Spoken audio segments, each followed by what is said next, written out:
এক লোক 9 ফিট লম্বা ছিল।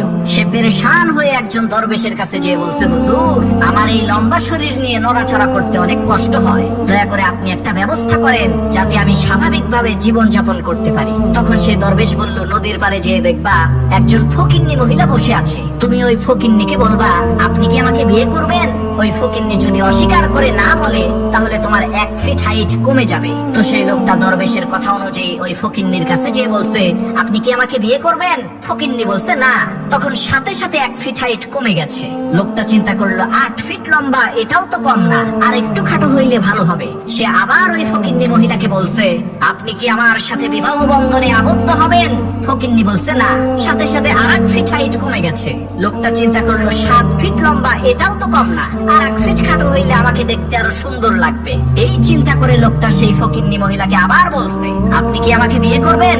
তখন সেই ফকিন্নি মহিলা বলছে, না না না না না। তখন সাথে সাথে লোকটা একেবারে ছাগলের বাচ্চার সমান হয়ে গেছে।